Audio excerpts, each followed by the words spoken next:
UPSC ਦੇ ਵੱਲੋਂ civil services ਦਾ result ਜਾਰੀ ਕਰ ਦਿੱਤਾ ਗਿਆ ਹੈ ਤੇ ਮੇਰੇ ਨਾਲ ਜਲੰਧਰ ਤੋਂ ਰੁਸ਼ਾਲੀ ਕਲੇਰ ਮੌਜੂਦ ਹੈ ਜਿਨ੍ਹਾਂ ਨੇ यूपीएससी ਦਾ ਐਗਜ਼ਾਮ ਕਲੀਅਰ ਕੀਤਾ ਹੈ। ਜੇ ਰੁਸ਼ਾਲੀ ਦੇ ਪਰਿਵਾਰ ਦੀ ਗੱਲ ਕੀਤੀ ਜਾਵੇ ਤਾਂ ਰੁਸ਼ਾਲੀ ਦੇ ਪਰਿਵਾਰ ਦੇ ਵਿੱਚ ਪ੍ਰਸ਼ਾਸਨਿਕ ਅਧਿਕਾਰੀ ਵੀ ਨੇ ਤੇ ਸਿਆਸਤਦਾਨ ਵੀ ਨੇ। ਰੁਸ਼ਾਲੀ ਦੇ ਮਦਰ ਤੇ ਰੁਸ਼ਾਲੀ ਦੇ ਭੂਆ ਸਿਵਲ ਸਰਵਿਸਿਜ਼ ਦੇ ਵਿੱਚ ਨੇ। ਉੱਥੇ ਹੀ ਜੇ ਉਹਨਾਂ ਦੇ ਪਿਤਾ ਤੇ ਉਹਨਾਂ ਦੇ ਤਾਇਆ ਜੀ ਅਵਿਨਾਸ਼ ਚੰਦਰ ਦੀ ਗੱਲ ਕੀਤੀ ਜਾਵੇ ਤਾਂ ਉਹ ਪੋਲੀਟੀਸ਼ੀਅਨ ਨੇ। ਮੇਰੇ ਨਾਲ ਗੱਲਬਾਤ ਕਰਨ ਦੇ ਲਈ ਰੁਸ਼ਾਲੀ ਕਲੇਰ ਮੌਜੂਦ ਨੇ, ਗੱਲਬਾਤ ਕਰਦੇ ਹਾਂ। मैम जो ਤੁਹਾਡਾ ਰਿਜ਼ਲਟ ਆਇਆ ਸੀ ਸਭ ਤੋਂ ਪਹਿਲਾਂ ਮੈਂ ਰਿਐਕਸ਼ਨ ਜਾਨਣਾ ਚਾਹਨੀ ਹਾਂ। यूपीएससी ਦਾ ਰਿਜ਼ਲਟ ਕਲੀਅਰ ਕੀਤਾ ਸੀ ਤੁਸੀਂ, ਬਹੁਤ ਔਖਾ ਐਗਜ਼ਾਮ ਹੁੰਦਾ ਹੈ, ਰਿਐਕਸ਼ਨ ਕੀ ਸੀ? ਰਿਐਕਸ਼ਨ ਤਾਂ ਮੇਰੇ ਸੀਗੇ, ਇੱਕ ਤਾਂ ਮੈਂ ਬਹੁਤ ਖੁਸ਼ ਸੀ, ਦੂਜਾ ਮੈਂ ਬਹੁਤ ਗ੍ਰੇਟਫੁਲ ਸੀ ਰੱਬ ਤੋਂ ਕਿ ਉਹਨਾਂ ਨੇ ਮੈਨੂੰ ਇਸ ਲਾਇਕ ਸਮਝਿਆ ਤੇ ਮੈਂ ਪਾਸ ਹੋ ਗਈ, ਮੇਰੀ ਮਿਹਨਤ ਸਫਲ ਹੋਈ। ਤੇ ਇਹੀ ਦੋ ਰਿਐਕਸ਼ਨ ਸੀ। ਇੱਕ ਤਾਂ ਆਪਣੇ ਮੰਮੀ ਪਾਪਾ ਨੂੰ ਦੇਖ ਕੇ ਬਹੁਤ ਖੁਸ਼ੀ ਸੀ ਕਿ ਉਹ ਬਹੁਤ ਖੁਸ਼ ਨੇ, ਪ੍ਰਾਊਡ ਨੇ, ਤੇ ਦੂਜਾ ਮੈਂ ਬਹੁਤ ਗ੍ਰੇਟਫੁਲ ਸੀ ਕਿ ਚਲੋ ਰੱਬ ਨੇ ਮੇਰੀ ਸੁਣ ਲਈ। ਮੈਮ ਕਿੰਨਵਾਂ ਅਟੈਂਪਟ ਸੀਗਾ ਤੁਹਾਡਾ ਇਸ ਵਾਰ? ਮੇਰਾ ਦੂਜਾ ਅਟੈਂਪਟ ਸੀ। ਰਿਜ਼ਲਟ ਨੂੰ ਲੈ ਕੇ ਨਰਵਸਨੈਸ ਕਿੰਨੀ ਸੀ? ਜਦੋਂ ਰਿਜ਼ਲਟ ਆਉਣ ਵਾਲਾ ਸੀਗਾ ਉਦੋਂ ਘਰ ਦਾ ਮਾਹੌਲ ਕਿਵੇਂ ਦਾ ਸੀ? ਨਰਵਸਨੈਸ ਕਿੰਨੀ ਸੀਗੀ ਕਿਉਂਕਿ ਦੂਸਰਾ ਅਟੈਂਪਟ ਦੇ ਵਿੱਚ ਤੁਸੀਂ ਇਸ ਨੂੰ ਕਲੀਅਰ ਕੀਤਾ? ਨਰਵਸਨੈਸ ਤਾਂ ਦੇਖੋ ਹਰ ਸਟੂਡੈਂਟ ਨੂੰ ਹੁੰਦੀ ਹੈ ਤੇ ਹੋਣੀ ਵੀ ਚਾਹੀਦੀ ਹੈ ਕਿਉਂਕਿ ਇਹ ਬਹੁਤ ਸੀਰੀਅਸ ਐਗਜ਼ਾਮ ਹੈ। ਤੇ ਘਰ ਦਾ ਮਾਹੌਲ ਵੀ ਥੋੜਾ ਟੈਂਸ ਸੀ, ਪਰ ਮੈਂ ਕੌਨਫੀਡੈਂਟ ਸੀ ਕਿ ਚਲੋ ਮੇਰਾ ਹੋ ਜਾਊਗਾ।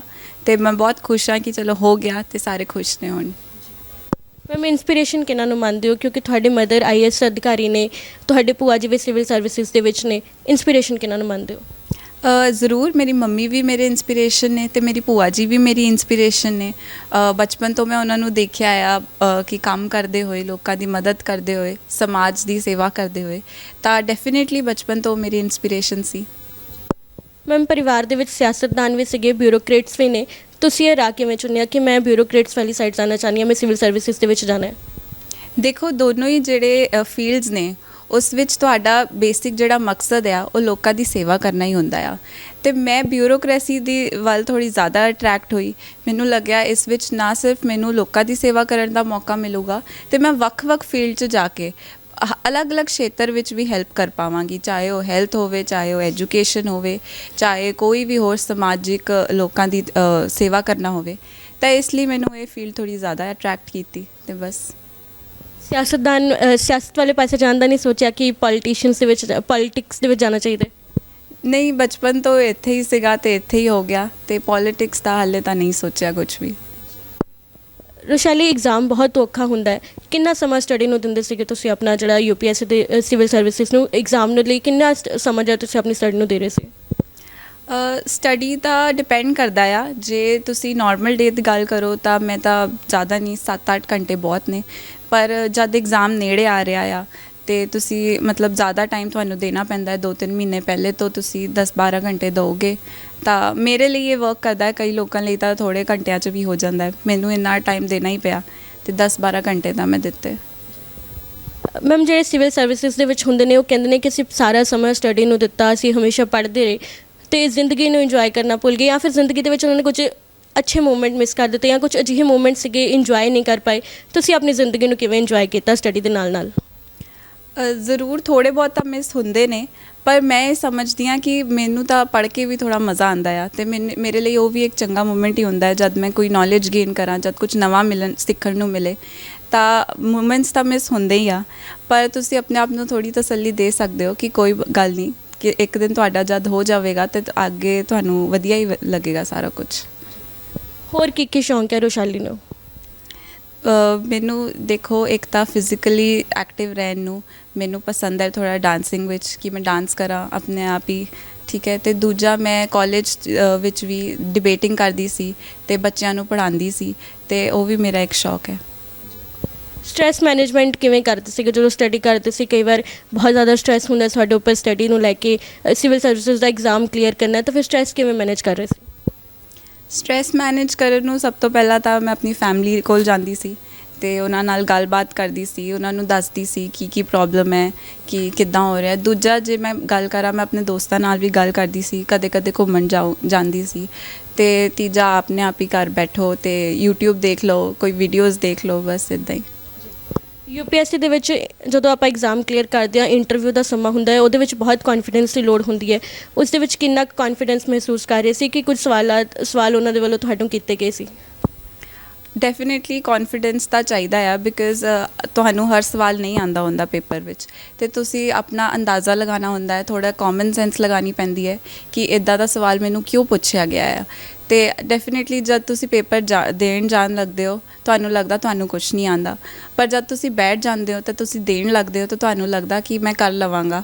ਅਤੇ ਡੈਫੀਨੇਟਲੀ ਕੌਨਫੀਡੈਂਸ ਰੱਖਣਾ ਪੈਂਦਾ ਹੈ ਆਪਣੇ ਆਪ 'ਚ। ਮੈਮ ਦੱਸ ਸਕਦੇ ਹੋ ਕਿ ਇੰਟਰਵਿਊ ਦੇ ਵਿੱਚ ਕਿਸ ਤਰ੍ਹਾਂ ਦੇ ਸਵਾਲ, ਮਤਲਬ ਕਿਸ ਵਿਭਾਗ ਦੇ ਨਾਲ ਜੁੜੇ ਹੋਏ ਸਵਾਲ ਤੁਹਾਨੂੰ ਪੁੱਛੇ ਗਏ ਸੀ? ਇੰਟਰਵਿਊ ਮੇਰਾ ਪੈਨਲ ਬਹੁਤ ਵਧੀਆ ਸੀ, ਉਹਨਾਂ ਨੇ ਮੈਨੂੰ ਹਰ ਤਰ੍ਹਾਂ ਦੇ ਸਵਾਲ ਪੁੱਛੇ ਅਤੇ ਪਹਿਲੇ ਮੇਰੇ ਨਿੱਜੀ ਸ਼ੌਕ ਬਾਰੇ ਪੁੱਛਿਆ ਮੈਨੂੰ, ਜਿਵੇਂ ਡਿਬੇਟਿੰਗ ਬਾਰੇ ਪੁੱਛਿਆ ਅਤੇ ਮੈਨੂੰ ਪੁੱਛਿਆ ਟੀਚਿੰਗ ਬਾਰੇ ਵੀ 2-3 ਸਵਾਲ ਕੀਤੇ।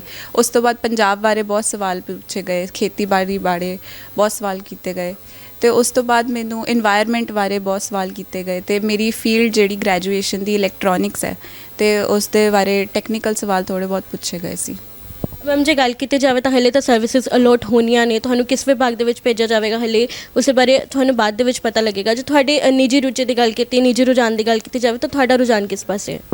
ਦੇਖੋ ਮੇਰਾ ਰੁਝਾਨ ਤਾਂ ਹੈਗਾ ਕਿ ਮੈਨੂੰ IAS ਜਾਂ IPS ਮਿਲ ਜਾਵੇ, ਪਰ ਜੇ ਨਹੀਂ ਵੀ ਮਿਲੀ ਤਾਂ ਜੋ ਵੀ ਮਿਲੇਗਾ ਮੈਂ ਉਸ 'ਚ ਬਹੁਤ ਖੁਸ਼ ਰਵਾਂਗੀ ਅਤੇ ਮੈਂ ਪੂਰੀ ਕੋਸ਼ਿਸ਼ ਕਰਾਂਗੀ ਕਿ ਹਰ ਸੈਕਟਰ ਦੇ ਵਿੱਚ ਜਾ ਕੇ ਚੰਗਾ ਕੰਮ ਕਰ ਸਕਾਂ। ਮੈਮ ਇਸ ਤੋਂ ਪਹਿਲਾਂ ਜੇ ਆਪਾਂ ਤੁਹਾਡੇ ਸਟੱਡੀ ਬੈਕਗਰਾਊਂਡ ਦੀ ਗੱਲ ਕਰੀਏ ਤਾਂ ਉਸ ਤੋਂ ਬਾਰੇ ਥੋੜ੍ਹੀ ਜਾਣਕਾਰੀ ਦਿਓ। ਕਿਸ ਤੋਂ ਪਹਿਲਾਂ ਗ੍ਰੈਜੂਏਸ਼ਨ ਕਿਸ ਚੀਜ਼ ਦੇ ਵਿੱਚ ਕੀਤੀ ਹੋਈ ਹੈ ਤੁਹਾਡੀ, ਕਿਸ ਜਿਹੜੇ ਵਿਸ਼ੇ ਦੇ ਵਿੱਚ ਤੁਸੀਂ ਆਪਣੀ ਜਿਹੜੀ +1 +2 ਉਹ ਕਿਸ ਦੇ ਵਿੱਚ ਕੀਤੀ ਹੈ? ਮੈਂ +1 +2 ਤਾਂ ਨਾਨ ਮੈਡੀਕਲ 'ਚ ਕੀਤੀ ਸੀ ਅਤੇ ਗ੍ਰੈਜੂਏਸ਼ਨ ਇੰਜੀਨੀਅਰਿੰਗ ਕੀਤੀ ਆ ਮੈਂ ਪੰਜਾਬ ਇੰਜੀਨੀਅਰਿੰਗ ਕਾਲਜ ਤੋਂ, ਇਲੈਕਟ੍ਰੋਨਿਕਸ ਐਂਡ ਕਮਿਊਨੀਕੇਸ਼ਨ ਇੰਜੀਨੀਅਰਿੰਗ ਵਿੱਚ। ਮੈਮ ਜਿਹੜੇ ਹੋਰ ਬੱਚੇ ਨੇ ਜਿਹੜੇ ਐਗਜ਼ਾਮ ਦੇਣ ਵਾਲੇ ਨੇ, UPSC ਸਰਵਿਸਿਜ਼ ਦਾ ਐਗਜ਼ਾਮ ਕਲੀਅਰ ਕਰਨ ਦੇ ਲਈ ਉਹ ਤਿਆਰੀ ਕਰ ਰਹੇ ਨੇ, ਉਹਨਾਂ ਨੂੰ ਕੀ ਮੈਸੇਜ ਦੇਣਾ ਚਾਹੁੰਦੇ ਹੋ? ਜਿਹੜੇ ਵੀ ਬੱਚੇ ਲੱਗੇ ਪਏ ਨੇ ਮੈਂ ਉਹਨਾਂ ਨੂੰ ਬਸ ਇਹੀ ਕਹਾਂਗੀ ਕਿ ਤੁਸੀਂ ਲੱਗੇ ਰਹੋ ਅਤੇ ਆਪਣੇ ਉੱਪਰ ਵਿਸ਼ਵਾਸ ਰੱਖੋ ਕਿ ਤੁਸੀਂ ਕਰ ਲਓਗੇ। ਅਤੇ ਦੂਜੀ ਚੀਜ਼ ਇਹ ਕਿ ਤੁਸੀਂ ਹਾਰਡ ਵਰਕ ਅਤੇ ਡਿਸਿਪਲਿਨ ਰੱਖੋ ਕਿ ਜੇ ਤੁਸੀਂ ਕੰਸਿਸਟੈਂਟ ਹੋ, ਚਾਹੇ ਤੁਸੀਂ ਇੱਕ ਦਿਨ ਵਿੱਚ 5-6 ਘੰਟੇ ਵੀ ਪੜ੍ਹਦੇ ਹੋ, ਪਰ ਜੇ ਤੁਸੀਂ ਰੋਜ਼ ਪੜ੍ਹ ਰਹੇ ਹੋ ਤਾਂ ਇਸ ਦਾ ਮਤਲਬ ਤੁਹਾਡਾ ਇੱਕ ਨਾ ਇੱਕ ਦਿਨ ਹੋ ਜਾਵੇਗਾ। Thank you. ਤੇ ਮੇਰੇ ਨਾਲ ਗੱਲਬਾਤ ਕਰਨ ਦੇ ਲਈ ਜਲੰਧਰ ਤੋਂ UPSC ਐਗਜ਼ਾਮ ਕਲੀਅਰ ਕਰਨ ਵਾਲੀ ਰੁਸ਼ਾਲੀ ਕਲੇਰ ਮੌਜੂਦ ਸੀਗੀ, ਜਿਨ੍ਹਾਂ ਦੇ ਨਾਲ ਅਸੀਂ ਉਹਨਾਂ ਦੀ ਸਟੱਡੀ ਨੂੰ ਲੈ ਕੇ ਗੱਲਬਾਤ ਕੀਤੀ ਹੈ। ਮੇਰੇ ਨਾਲ ਇਸ ਸਮੇਂ IAS ਅਧਿਕਾਰੀ ਬਬੀਤਾ ਕਲੇਰ ਮੌਜੂਦ ਨੇ ਜੋ ਕਿ ਰੁਸ਼ਾਲੀ ਕਲੇਰ ਦੇ ਮਦਰ ਨੇ, ਉਹਨਾਂ ਦੇ ਪਿਤਾ ਮੌਜੂਦ ਨੇ। ਗੱਲਬਾਤ ਕਰਦੇ ਹਾਂ। ਮੈਮ ਜਦੋਂ ਰਿਜ਼ਲਟ ਆਇਆ ਸੀ ਰੁਸ਼ਾਲੀ ਦਾ, ਤੁਹਾਨੂੰ UPSC ਕਲੀਅਰ ਕਰਨ ਦਾ ਪਤਾ ਲੱਗਿਆ, ਉਸ ਸਮੇਂ ਕੀ ਰਿਐਕਸ਼ਨ ਸੀਗਾ ਤੁਹਾਡਾ? ਸਭ ਤੋਂ ਪਹਿਲਾਂ ਅਸੀਂ ਕਾਫੀ ਦਿਨਾਂ ਤੋਂ ਵੇਟ ਕਰ ਰਹੇ ਸੀ ਰਿਜ਼ਲਟ ਦੀ। ਨੈਚੁਰਲੀ ਅਸੀਂ ਥੋੜ੍ਹੇ ਟੈਂਸ ਸੀਗੇ ਕਿ ਕੀ ਰਿਜ਼ਲਟ ਆਉਂਦਾ ਹੈ। ਜਦੋਂ ਹੀ ਸਾਨੂੰ ਰਿਜ਼ਲਟ ਦਾ ਪਤਾ ਲੱਗਿਆ ਤੇ ਪਹਿਲਾਂ ਤਾਂ ਸਾਨੂੰ ਖੁਸ਼ੀ ਦੇ ਮਾਰੇ ਪਤਾ ਨਹੀਂ ਲੱਗਿਆ। ਨੈਚੁਰਲੀ ਹੈ ਕਿ ਅਸੀਂ ਸਾਰੇ ਬਹੁਤ ਖੁਸ਼ ਹੋਏ, ਪਰਮਾਤਮਾ ਦਾ ਸ਼ੁਕਰੀਆ ਅਦਾ ਕੀਤਾ ਕਿ ਉਹਦੀ ਮਿਹਨਤ ਦਾ ਫਲ ਮਿਲ ਗਿਆ ਉਹਨੂੰ। ਮੈਮ ਜਦੋਂ ਰੁਸ਼ਾਲੀ ਆਪਣੀ ਸਟੱਡੀ ਕਰਦੀ ਸੀ, UPSC ਦੀ ਤਿਆਰੀ ਕਰ ਰਹੀ ਸੀ, ਉਹਨਾਂ ਨੂੰ ਕਿਵੇਂ ਮੋਟੀਵੇਟ ਕੀਤਾ ਜਾਂਦਾ ਸੀ ਤੁਹਾਡੇ ਵੱਲੋਂ? ਕਿਉਂਕਿ ਤੁਸੀਂ ਖੁਦ ਇੱਕ IAS ਅਧਿਕਾਰੀ ਹੋ, ਸਿਵਲ ਸਰਵਿਸਿਜ਼ ਦੇ ਵਿੱਚੋਂ, ਸਿਵਲ ਸਰਵਿਸਿਜ਼ ਦੇ ਲਈ ਉਹ ਐਗਜ਼ਾਮ ਦੇ ਰਹੇ ਸੀਗੇ, ਕਿਵੇਂ ਉਹਨਾਂ ਨੂੰ ਮੋਟੀਵੇਟ ਕਰਦੇ ਸੀ ਸਟੱਡੀ ਲਈ? ਦੇਖੋ ਇਹ ਬਚਪਨ ਤੋਂ ਹੀ ਪੜ੍ਹਾਈ ਦੇ ਵਿੱਚ ਤੇਜ਼ ਸੀਗੀ। ਇਹਦੇ ਫਾਦਰ 골ਡ ਮੈਡਲਿਸਟ ਨੇ ਪੋਲੀਟੀਕਲ ਸਾਇੰਸ ਦੇ ਵਿੱਚ, ਅਤੇ ਉਹਦਾ ਸਬਜੈਕਟ ਵੀ ਪੋਲੀਟੀਕਲ ਸਾਇੰਸ ਹੈ। ਉਹ ਆਪਣੇ ਫਾਦਰ ਦੇ ਨਾਲ ਡਿਸਕਸ ਕਰਦੀ ਸੀ ਇਹਦੇ ਬਾਰੇ। ਮੇਰੀ ਸਪੋਰਟ ਸੀਗੀ। ਅਸੀਂ ਉਹਨੂੰ ਕਹਿੰਦੇ ਸੀਗੇ ਕਿ ਬੇਟਾ ਮਿਹਨਤ ਕਰੋ, ਇਹ ਲੰਬਾ ਰਸਤਾ ਹੈ, ਕਿਉਂਕਿ ਬੱਚਾ ਕਦੀ ਕਦੀ ਘਬਰਾ ਵੀ ਜਾਂਦਾ ਹੈ। ਕਈ ਫੰਕਸ਼ਨਸ ਆਉਂਦੇ ਸੀਗੇ, ਉਦਾਸ ਹੋ ਜਾਂਦੀ ਸੀ, ਅਤੇ ਅਸੀਂ ਇਹਨੂੰ ਇਹੀ ਕਹਿੰਦੇ ਸੀਗੇ ਕਿ ਕੁਛ ਦਿਨਾਂ ਦੀ ਮਿਹਨਤ ਦਾ ਫਲ ਮਿੱਠਾ ਮਿਲੇਗਾ। ਉਸ ਤੋਂ ਬਾਅਦ ਸਾਰੀ ਉਮਰ ਦੇ ਵਿੱਚ ਤੁਸੀਂ ਇੰਜੋਏ ਕਰਨਾ ਹੈਗਾ ਆ, ਆਪਣਾ ਕਰੀਅਰ ਬਣਾਉਣਾ ਜ਼ਰੂਰੀ ਹੈ। ਅਤੇ ਅਸੀਂ ਇਹਨੂੰ ਮੋਟੀਵੇਟ ਕਰਦੇ ਸੀ ਜਦੋਂ ਕਦੀ ਇਹ ਲੋ ਦੇ ਵਿੱਚ ਫੀਲ ਕਰਦੀ ਸੀਗੀ, ਅਤੇ ਕੋਸ਼ਿਸ਼ ਕਰਦੇ ਸੀਗੇ ਕਿ ਉਹਦਾ ਹੌਸਲਾ ਬਣਾਈ ਰੱਖੀਏ। ਮੈਮ ਪਰਿਵਾਰ ਦੇ ਵਿੱਚ ਸਿਆਸਤਦਾਨ ਵੀ ਸੀਗੇ, ਜੋ ਉਹਨਾਂ ਦੇ ਪਿਤਾ ਜੀ ਦੀ ਗੱਲ ਕਰੀਏ ਸਟੀਵਨ ਕਲੇਰ ਦੀ, ਉਹ ਵੀ ਪੋਲੀਟੀਸ਼ੀਅਨ ਨੇ। ਪਿਤਾ ਜਿਹੜੇ ਉਹਨਾਂ ਦੇ ਤਾਇਆ ਜੀ ਨੇ, MLA ਨੇ, ਉਹ ex-MLA ਸੀਗੇ ਅਵਿਨਾਸ਼ ਚੰਦਰ, ਉਹ ਵੀ ਪੋਲੀਟਿਕਸ ਦੇ ਵਿੱਚ ਸੀਗੇ, ਅਤੇ ਤੁਸੀਂ ਬਿਊਰੋਕਰੇਟਸ ਹੋ। ਅਤੇ ਕਿਵੇਂ ਉਹਨਾਂ ਨੂੰ ਰਾਹ ਚੁਣਨ ਦੇ ਲਈ ਤੁਸੀਂ ਆਜ਼ਾਦੀ ਦਿੱਤੀ ਕਿ ਤੁਸੀਂ ਆਪਣਾ ਰਾਹ ਆਪ ਚੁਣਨਾ ਹੈ? ਕਿਵੇਂ ਉਹਨਾਂ ਨੂੰ ਜਿਹੜਾ ਤੁਸੀਂ ਇਸ ਤਰ੍ਹਾਂ ਦੀ ਆਜ਼ਾਦੀ ਦਿੱਤੀ ਸੀ? ਦੇਖੋ ਇਹ ਜਿਹੜੀ ਫੀਲਡ ਹੈਗੀ ਹੈ, ਇਹਦੇ ਵਿੱਚ ਅਸੀਂ ਸਿਰਫ ਬੱਚੇ ਨੂੰ ਗਾਈਡ ਕਰ ਸਕਦੇ ਹਾਂ। ਕੋਈ ਵੀ, ਚਾਹੇ ਉਹਨੇ ਇੰਜੀਨੀਅਰਿੰਗ 'ਚ ਜਾਣਾ ਹੈ ਜਾਂ ਕੋਈ ਵੀ ਹੋਰ ਫੀਲਡ ਚੂਜ਼ ਕਰਨੀ ਹੈ, ਬੱਚੇ ਨੂੰ ਅੱਜ ਕੱਲ੍ਹ ਬੜੇ ਇੰਟੈਲੀਜੈਂਟ ਨੇ, ਅਤੇ ਅਸੀਂ ਤਾਂ ਸਿਰਫ ਉਹਨਾਂ ਨੂੰ ਇੱਕ ਰਸਤੇ ਦੱਸੇ ਸੀਗੇ ਕਿ ਆਹ ਫੀਲਡ ਹੋ ਸਕਦੇ ਆ। ਚੂਜ਼ ਉਹਨੇ ਆਪਣੇ ਆਪ ਕੀਤਾ ਹੈ। ਬਿਲਕੁਲ। ਮੇਰੇ ਨਾਲ ਇਸ ਸਮੇਂ ਰੁਸ਼ਾਲੀ ਕਲੇਰ ਦੇ ਪਿਤਾ ਸਟੀਵਨ ਕਲੇਰ ਵੀ ਮੌਜੂਦ ਨੇ। ਗੱਲਬਾਤ ਕਰਦੇ ਹਾਂ। ਸਰ ਸਭ ਤੋਂ ਪਹਿਲਾਂ ਤਾਂ ਮੈਂ ਰਿਐਕਸ਼ਨ ਹੀ ਜਾਣਨਾ ਚਾਹਾਂਗੀ ਕਿ ਜਦੋਂ ਤੁਹਾਨੂੰ ਤੁਹਾਡੀ ਬੇਟੀ ਦਾ ਰਿਜ਼ਲਟ ਪਤਾ ਲੱਗਿਆ ਕਿ ਰੁਸ਼ਾਲੀ ਨੇ ਐਗਜ਼ਾਮ ਕਲੀਅਰ ਕਰ ਲਿਆ, ਤਾਂ ਕੀ ਰਿਐਕਸ਼ਨ ਸੀ ਤੁਹਾਡਾ? ਮੈਡਮ ਇਹ ਬਹੁਤ ਜ਼ਿਆਦਾ ਖੁਸ਼ੀ ਵਾਲਾ ਪਲ ਸੀਗਾ। ਇਸ ਪਲ ਦਾ ਅਸੀਂ ਬੜੀ ਦੇਰ ਤੋਂ ਇੰਤਜ਼ਾਰ ਕਰ ਰਹੇ ਸੀਗੇ, ਜਿਹੜੇ ਪਿਛਲੇ ਖਾਸ ਕਰਕੇ ਇੱਕ ਹਫ਼ਤੇ ਤੋਂ ਸਾਨੂੰ ਲੱਗ ਰਿਹਾ ਸੀ ਅੱਜ ਕੱਲ੍ਹ ਰਿਜ਼ਲਟ ਆਉਣਾ ਹੈਗਾ। ਔਰ ਉਦੋਂ ਵੇਟ ਕਰਨਾ ਵੀ ਇੱਕ ਬੜਾ ਵੱਡਾ ਕੰਮ ਸੀਗਾ। ਲੇਕਿਨ ਜਦੋਂ ਰਿਜ਼ਲਟ ਆਇਆ ਹੈਗਾ ਆ, ਉਹ ਰਿਜ਼ਲਟ ਨੇ ਇੰਨੀ ਖੁਸ਼ੀ ਸਾਨੂੰ ਦਿੱਤੀ ਜਿਹਦਾ ਕੋਈ ਹਿਸਾਬ ਨਹੀਂ ਹੈਗਾ। ਤਾਂ ਸਰ ਤੁਸੀਂ ਪੋਲਿਟਿਕਸ ਦੇ ਵਿੱਚ ਹੋ, ਬਿਜ਼ਨਸਮੈਨ ਰਹੇ ਹੋ, ਤੇ ਤੁਸੀਂ ਉਹਨਾਂ ਨੂੰ ਕਿਵੇਂ ਰਾਹ ਚੁਣਨ ਦੇ ਲਈ ਜਿਹੜੀ ਇਹ ਮਦਦ ਕੀਤੀ ਸੀਗੀ ਕਿ ਉਹ ਬਿਊਰੋਕਰੇਟਸ ਦੇ ਵਿੱਚ ਆਉਣ ਜਾਂ ਫਿਰ ਬਿਜ਼ਨਸ ਦਾ ਰਾਹ ਚੁਣਿਆ ਜਾਵੇ ਜਾਂ ਫਿਰ ਉਹ ਸਿਆਸਤ ਦੇ ਵਿੱਚ ਜਾਣ? ਕਿਵੇਂ ਉਹਨਾਂ ਨੂੰ ਤੁਸੀਂ ਉਹ ਮਦਦ ਕੀਤੀ ਕਿ ਉਹ ਆਪਣਾ ਇੱਕ ਰਾਹ ਚੁਣ ਲੈਣ ਕਰੀਅਰ ਦੇ ਲਈ? ਦੇਖੋ, ਹਰ ਬੱਚੇ ਵਾਸਤੇ ਉਹਨੂੰ ਉਹਦੇ ਹਿਸਾਬ ਦੀ ਓਪਰਚੁਨਿਟੀ ਦੇਣੀ ਜ਼ਰੂਰੀ ਹੈਗੀ ਆ। ਅਗਰ ਬੱਚਾ ਇਹ ਚਾਹਦਾ ਹੈ ਕਿ ਮੈਂ ਬਿਊਰੋਕਰੇਟ ਬਣਾ, ਤੇ ਉਹਨੂੰ ਉਸ ਲਾਈਨ ਦੇ ਵਿੱਚ ਅਸੀਂ ਪ੍ਰੇਰਿਤ ਸਾਨੂੰ ਕਰਨਾ ਹੀ ਚਾਹੀਦਾ। ਸਾਰੇ ਪੇਰੈਂਟਸ ਨੂੰ ਕਰਨਾ ਚਾਹੀਦਾ ਹੈਗਾ। ਜੋ ਕਿਸੇ ਦਾ ਦਿਲ ਕਰਦਾ ਹੈਗਾ ਉਹਨੂੰ ਉਸ ਕੰਮ ਕਰਨ ਦੀ ਆਜ਼ਾਦੀ ਹੋਣੀ ਚਾਹੀਦੀ ਆ। ਪੋਲੀਟਿਕਸ ਵੀ ਇੱਕ ਲੋਕਾਂ ਦੀ ਮਦਦ ਕਰਨ ਦਾ ਰਸਤਾ ਆ। ਬਿਊਰੋਕ੍ਰੇਸੀ ਦੇ ਵਿੱਚ ਵੀ ਆਪਾਂ ਲੋਕਾਂ ਦੀ ਮਦਦ ਹੀ ਕਰਦੇ ਹੈਗੇ ਆ। ਸੋ ਮਸਲਾ ਇਹ ਹੈਗਾ ਆ ਕਿ ਆਪਾਂ ਨੂੰ ਅਲਟੀਮੇਟਲੀ ਐਂਡ ਆਫ ਦਾ ਡੇ ਆਪਣੇ ਤਾਂ ਸਾਰੇ ਹੀ ਕਰਦੇ ਹੈਗੇ, ਲੇਕਿਨ ਲੋਕਾਂ ਦਾ ਵੀ ਭਲਾ ਕਰਨਾ ਹੈਗਾ ਆ। ਸਰ ਜਦੋਂ ਅਸੀਂ ਕੋਈ ਮੁਕਾਮ ਹਾਸਿਲ ਕਰਨਾ ਹੁੰਦਾ ਤਾਂ ਸਾਡੀ ਜ਼ਿੰਦਗੀ ਦੇ ਵਿੱਚ ਪਰਿਵਾਰ ਦੀ ਸਪੋਰਟ ਬਹੁਤ ਮਾਇਨੇ ਰੱਖਦੀ ਹੈ। ਤਾਂ ਪਰਿਵਾਰ ਕਿਵੇਂ ਸਪੋਰਟ ਕਰ ਰਿਹਾ ਸੀ ਰੁਸ਼ਾਲੀ ਨੂੰ? ਜਦੋਂ ਬੱਚਾ ਇੰਨੀ ਸਖਤ ਮਿਹਨਤ ਕਰਦਾ ਹੈਗਾ, ਤੇ ਬਹੁਤ ਵਾਰੀ ਅਸੀਂ ਦੇਖਿਆ ਕਿ ਬੱਚਾ ਨਾ ਇਮੋਸ਼ਨਲੀ ਕਈ ਵਾਰੀ ਪਰੇਸ਼ਾਨ ਹੋ ਜਾਂਦਾ ਹੈ। ਕਈ ਵਾਰੀ ਕਿੰਨੇ ਸਟ੍ਰੈਸ ਲੈਵਲਸ ਆ ਜਾਂਦੇ ਹੈਗੇ ਆ। ਐਗਜ਼ਾਮੀਨੇਸ਼ਨ ਦੇ ਟਾਈਮ ਦੌਰਾਨ ਬਹੁਤ ਸਾਰਾ ਸਪੋਰਟ ਕਰਨੀ ਪੈਂਦੀ ਹੈਗੀ ਬੱਚੇ ਨੂੰ।